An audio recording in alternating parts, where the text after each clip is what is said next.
تقویٰ تو ایسی چیز ہے کہ صبح آدمی کچھ ہوتا ہے، شام کو کچھ ہو جاتا ہے، ہر وقت خطرہ رہتا ہے۔ اللہ فرماتے ہیں کہ صحابہ کے قلوب کا میں نے امتحان لیا۔ امتحان لینے والا کون ہے؟ ممتحن کون ہے؟ اللہ تعالیٰ۔ اور نتیجہ کیا نکلا؟ لہم مغفرۃ، ان کی بخشش ہو گئی، واجر عظیم، اور ان کے لیے اجر ہوگا بہت بڑا۔ اوہو، سب کے سب اول آئے ہیں۔ اجر عظیم کا تو یہ مطلب ہے کہ اس سے آگے کوئی درجہ ہے ہی نہیں۔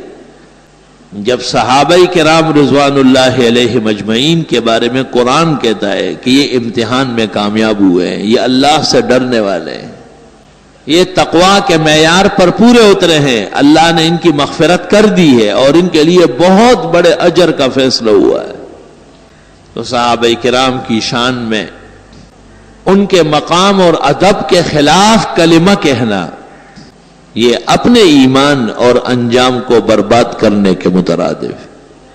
محرم کا مہینہ ہمارے ملک میں صحابہ کے خلاف منایا جاتا ہے، کیونکہ یہود نے ایک سازش کی تھی کہ اگر یہ خلافت خلفائے راشدین کی قائم رہی تو دنیا سے عیسویت اور یہودیت ختم ہو جائے گی۔ اس کے لیے ایک ایسا راستہ اختیار کیا گیا، حضرت علی اور ان کی آل و اولاد سے محبت اور عقیدت کا راستہ، جو حقیقت میں ان سے اور اللہ اور رسول سے دشمنی کا راستہ تھا۔ یہ بات صرف میں بحیثیت ایک سنی عالم کے نہیں، شیعہ مذہب کی مشہور کتاب معرفت و اختیار الرجال، جس کو یہ لوگ رجال کشی کہتے ہیں، توسی کی لکھی ہوئی ہے، اور اس کی دوسری جلد اور صفحہ 164 ہے۔ اس میں یہ الفاظ ہے: عبداللہ ابن سبا کان یہودیت ویشیع فی الاسلام من یہودیتی۔ عبداللہ ابن سلام یہودی تھا اور یہودیت کی باتیں پھیلاتا تھا۔ وقال فی علی ان اللہ تعالی قد حل فیہ، اور وہ کہتا تھا کہ اللہ تعالی علی میں اترا ہے۔ قال سجاد، امام سجاد جو بہت بڑے امام ہیں ان کے، وہ کہتے ہیں لما تذکرتہ قامت علی شعرتی، جب میں اس کا ذکر کرتا ہوں میرے رونگٹے کھڑے ہو جاتے ہیں، کیسی غلط غلط باتیں کی۔ عبداللہ ابن سبا یہودی۔ علی المرتضیٰ کو جب پتہ چلا کہ یہ اور اس کی جماعت میرے بارے میں ایسی باتیں پھیلاتی ہے، تو حضرت علی نے ان کو آگ میں جلایا۔ تو اس ظالم نے کہا کہ میری بات پھر بھی ثابت ہو گئی، کیونکہ لا يعذب بالنار الا اللہ، آگ کی سزا تو الہ دے سکتا ہے۔ آج ہندوستان میں مسلمانوں کو جلا رہے ہیں، تو عبداللہ ابن سبا کے عقیدے میں سارے ہندو اس کے خدا ہے۔ آگے یہ جملہ ہے وَهُوَ أَوَّلُ من اظہر القول بولایت علی واکفر مخالفی، وہ پہلا شخص ہے جس نے حضرت علی کے بارے میں کہا کہ وہ پہلا خلیفہ ہے، اور علی کے علاوہ ابو بکر، عمر اور عثمان کو کافر کہا ہے۔ یہ پہلا شخص ہے۔ وَهُوَ أَوَّلُ مَنْ أَظْهَرَ الْقَوْلَ بِفَرْضِ وِلَایَةِ عَلِی وَأَکْفَرَ مُخَالِفِیہ۔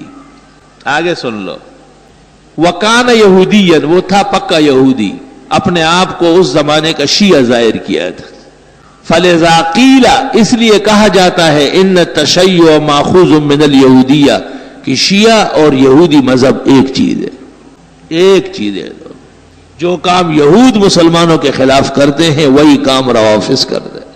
کہتے ہیں جی کوئی ایسی بات نہ کہی جائے کسی کی دل آزاری ہو، یہ ہم کہہ رہے ہیں، یہ تو روافض کی معتبر کتاب معرفت اختیار و معرفت الرجال، دوسری جلد صفحہ 164، جو جس وقت جب دیکھنا چاہے میں دکھاتا ہوں۔ رہ کیا گیا؟ جو باتیں کوئی کہہ ہی نہیں سکتا تھا وہ سب انہوں نے خود کہہ دی۔ فاعترفوا بذنبہم فسحقا لاصحاب السعیر۔ ہمارے ملک میں اس مہینے کے اندر کربلائی جو ہے وہ میدان میں آ جاتے ہیں، اور ان کے مرثیہ ہوتے ہیں، اور ان کی مجلس اوزائے ہوتی ہے، اور ہمارے پاگل بھی اس میں شریک ہوتے ہیں، وہی دوسروں کے شادی میں عبداللہ دیوانہ۔ اب نہیں، بہت پہلے میں اس محلے سے گزر رہا تھا، تیسری چوتھی گلی سے آگے، تو میرا ایک مقتدی میرے نظر آیا کالے کپڑوں میں، اور اس کے ساتھ 2-4 عورتیں ہیں کالے کالے. میں رک گیا, میں نے اس سے پوچھا کہ تم وہ نہیں ہو؟ کہا ہوں تو بالکل ہوں. میں نے کہا کہاں چلے گئے؟ بس 2-4 دن کی بات ہے پھر آ رہا ہوں. کوئی خاص فرق نہیں پڑتا. اب بس 2-4 دن کی بات ہے, محرم گزر جائے گا پھر میں نے کہا میرے یہاں آ جاؤ, میں ہاتھ سے پکڑ کے نکال دوں گا. ایسی جگہوں میں جانا جہاں دین کے خلاف محاذ بنا ہو اور جہاں قرآن اور سنت کے خلاف بیان ہو رہا ہو, اللہ قرآن میں فرماتے ان کے ساتھ بیٹھنا نہیں. انکم اذا مثلہم, تم بھی ان جیسے سمجھے جاؤ. اس لیے اس مہینے میں حضرات صحابہ کے دشمنوں کی مجلسوں سے اور ان کے بیانات سے اور ان کے مرثیوں سے ایسا بچنا ہے جیسے کوئی بیماری اور تباہی سے بچتا ہو. غیرت کا تقاضا یہ بھی ہے کہ اس مہینے میں کوئی کالا لباس, حتیٰ کہ کالی پگڑی اور کالی ٹوپی, یہاں تک کہ کالے رنگ کا جبہ بھی محرم کے مہینے میں استعمال نہ کیا جائے, تاکہ تشبہ نہ ہو بالمفسدین والظالمین والکافرین. حضرت علی رضی اللہ تعالی عنہ اسلام کا ستون ہے, اور حسن و حسین مسلمانوں کے دل اور جان کے ائمہ ہیں, خیر کے قائدین ہے. وہ فاطمہ الزہرا جنت کی مسلمان عورتوں کی سردار ہے. ان کے آداب اور اکرام میں ہمارے ہاں کوئی کمی کسی درجے میں بھی برداشت نہیں, لیکن ان کا ان سے کیا تعلق ہے؟ جیسے عیسائی حضرت عیسیٰ مسیح کا نام لیتے ہیں لیکن ان سے دور کا بھی تعلق نہیں. مبتدین پیرانی پیر حضرت شیخ عبد القادر جیلانی کا نام لیتے ہیں لیکن ان سے دور کا بھی ان کا کوئی تعلق نہیں. اس طرح یہ لوگ حقیقت میں عبداللہ ابن سبا کے مشن پہ چلنے والے ہیں, جن کو اس کی بدعملی اور بد اعتقادی کی وجہ سے حضرت علی نے آگ میں جلایا. ان کی سزا بھی حضرت علی کے عمل سے معلوم ہو گئے. امام جعفر صادق سے کسی نے پوچھا, جن کو یہ لوگ اپنا امام سمجھتے ہیں, کہ تلوار کا دستہ سونے یا چاندی کا ہو سکتا ہے؟ تو انہوں نے کہا کہ ہو سکتا ہے. کہا دلیل کیا ہے؟